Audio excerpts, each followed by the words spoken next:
Story 1. Someone was killed. Because of you. I hope you sleep well tonight, because your actions cost people their lives. This is an old story that my dad told me in the mid-90s from his friend who was a firefighter. Karen worked as a headmistress at a primary school in North London. This school was next to a very busy road that at the time had no speed restrictions, so a lot of idiots would speed past without a care in the world. There had been many complaints from parents and teachers to the local council which were of course ignored. One day a car driving twice the speed limit lost control and crashed into a parked car. The parked car then struck a child outside the school. The child was seriously injured but did eventually make a full recovery. But this event inspired Karen to stage a protest by blocking the road. She got full support from the parents and her staff, so for the whole day they stood in the road not allowing any vehicle to pass. While this was happening, a fire had broken out in a high-rise flat, and the local fire brigade needed a specialized fire engine with the long crane, I don't know what they're called, in order to reach the people trapped inside. Unfortunately, the quickest way there was through the street Karen was blocking.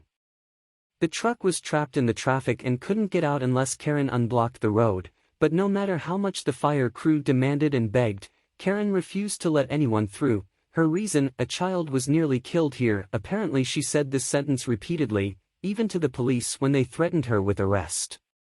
The fire crew were held up for over 30 minutes until they got the call on the radio. They were no longer needed. 3 people died. The fireman in charge was so pissed he stormed over to Karen and demanded her to move the roadblock. Once again she refused, stating that a child was nearly killed. The fireman interrupted her and shouts in her face, "Someone was killed. Because of you. I hope you sleep well tonight, because your actions cost people their lives." Karen then opened the road and stopped the protest, but later that day that fireman who chewed her out received an official complaint from Karen, for trying to blame her for the incompetence of the fire service. Unfortunately, I have no information about Karen or if she got arrested or sued, but nothing came of her complaint to the fireman. Story 2. Harasser gets fired and goes berserk. So this happened many years ago, sometime after I got my first major contract. My shop had to expand quickly to meet the needs of the contract, so I hired several people based more on qualifications than personality. I also failed to do proper background checks. Very important, don't be dumb like me. This would prove to be a major misstep on my behalf. I hired a couple of older gentlemen who had shoes older than me. Great group of guys for the most part. One guy I hired will be forever burned into my brain and is why I am very careful about who I hire nowadays. The guy named Doug, yeah, Doug can bite one, came to me with over 20 years of experience and every certification needed for the job. Doug told me he was let go of his previous job because of downsizing. I didn't care what the reason was, I needed people. I hired Doug and at first he was great. He didn't start showing his true colors till about a month after being hired. The first thing was him being caught in the men's room pleasuring himself. He also never closed the stall door, claimed he was claustrophobic. The next day he was rubbing his pants while looking at a Victoria's Secret catalog. I told him to cut it out, but enter the wrench. During this time a union stepped in and my shop unionized. We eventually came to terms on a lot of stuff, but at first it was very rough. They felt that I was being unfair to Doug. I backed off and Doug got worse. He started walking around touching some of the mechanics. Eventually the union and I came to an agreement that Doug has got to go. We sat him down and I handed him his last check. What was to follow I was shocked about and will never forget. Doug pulled his pants down and told us all to suck it. His language was far worse. I just can't bring myself to type that. It is burned into my brain what he did say, and it would make a porn star blush. He walked out with his pants down yelling at everyone. I paid for a tow truck flatbed his toolbox to his house and thought it was over. Enter his revenge. The next day he entered the employee parking lot and took a crowbar to every car. When one of the guys went to confront him, he pulled out a plastic gun. We all thought the gun was real and called the police.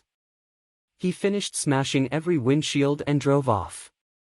Back then I didn't have security cameras, so thankfully one of the guys recorded him. The police caught up with him and arrested him. He got a bunch of charges that I can't remember half of them, but I know he was charged with vandalism and threatening with a firearm. Now if I were to run a background check on him before hiring him, I would have found out that he was on the sex offender list and had a record. And though background checks are often vague, if they have anything at all, I would have known not to hire this guy. After that day, I installed security cameras and I started performing background checks. Don't be dumb like me. Edit, just want to add why Doug wasn't terminated for the bathroom incident. It was a he said she said argument.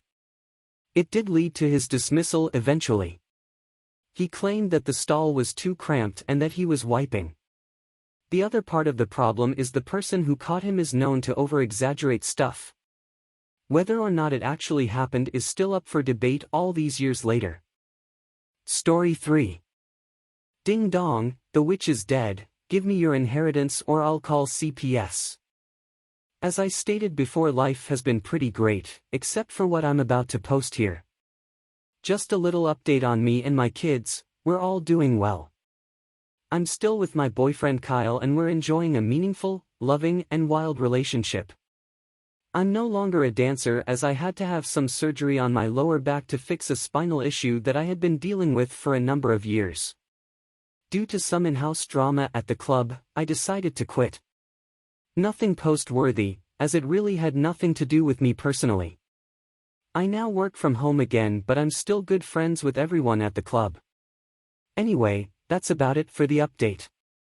On to the insanity. Well, as you saw by the title, you might have a clue. I got a phone call a month ago and it was told to me that my mother, who I call Beelzebub, passed away in prison from a stroke. At first, I didn't care. I told them that it was their problem, not mine, but my attitude changed when they told me that I was entitled to some inheritance. That threw me for a loop. Beelzebub never had a will, so whatever she had in finances and assets was to be split between me and my 2 siblings.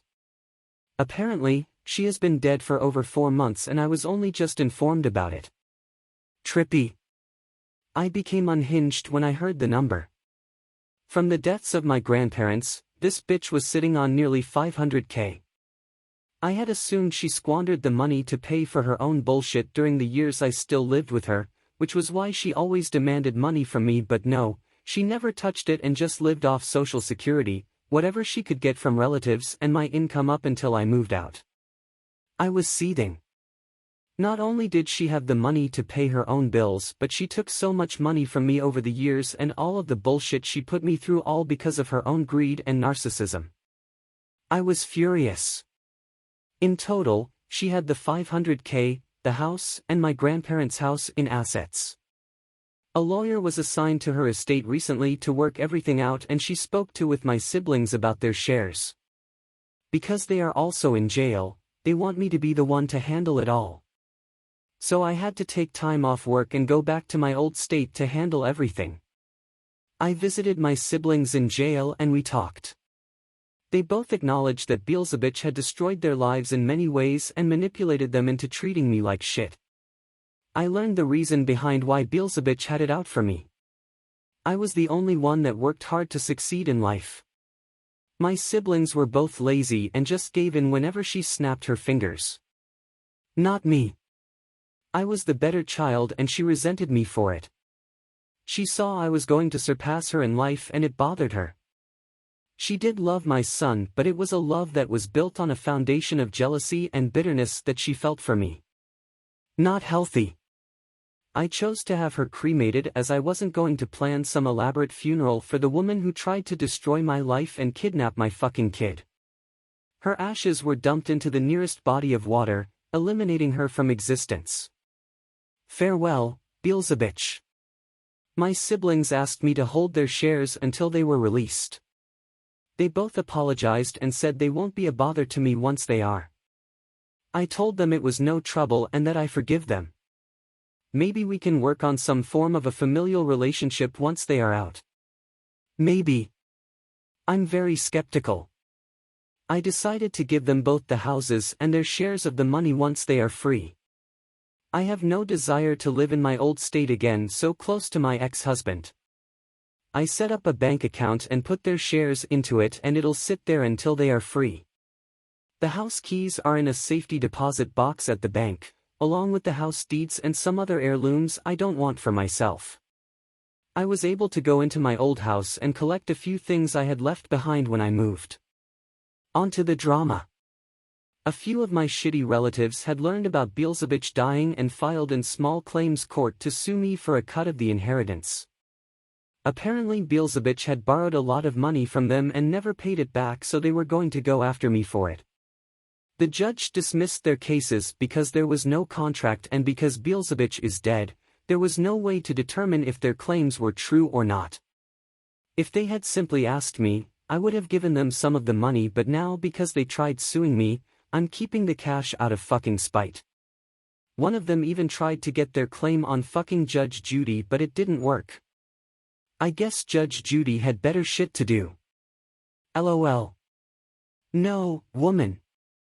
I will not appear on national television so you can get some petty revenge against me for something my mother did. Fuck you. This relative who is a cousin has been all over Facebook, threatening me for the better part of a week.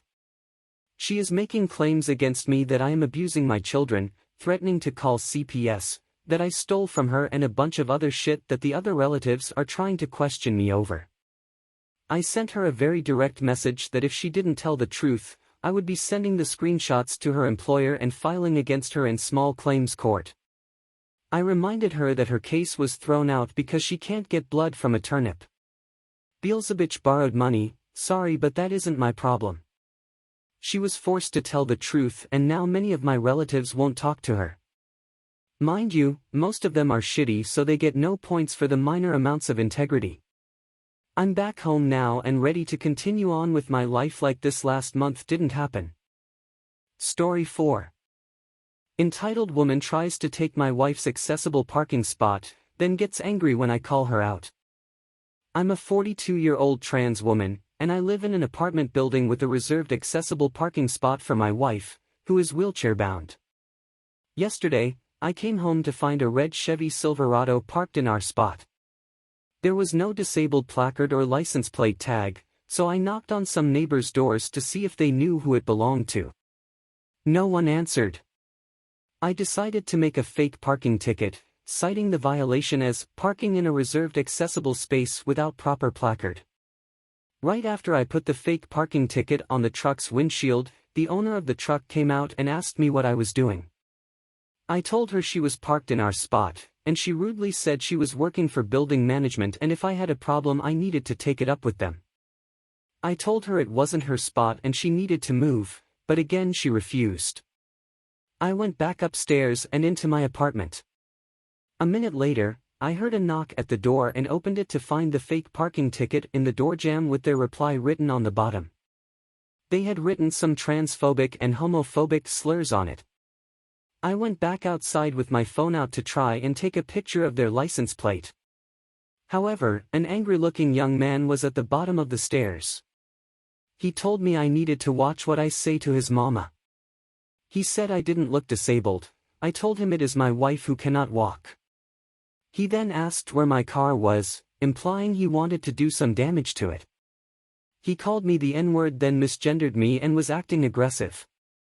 Feeling unsafe and not wanting to escalate the situation further, I told them to have a nice day and went back inside the house. I called the building management, who expressed their condolences and said I should call the police. I called the police, who said they'd send an officer when they could. 20 minutes later an officer called and said they drove by, but by then the people had already left. I'm so angry and upset by this whole experience. I can't believe someone would be so entitled and disrespectful, especially to someone who is disabled. I'm also disappointed that the police didn't do more to help. I'm posting this story in the hopes that it will raise awareness of the issue of accessible parking. It's not just a convenience for people with disabilities, it's a necessity. If you see someone parked in an accessible spot without a placard or tag, please don't be afraid to say something. It could make a big difference to someone's life.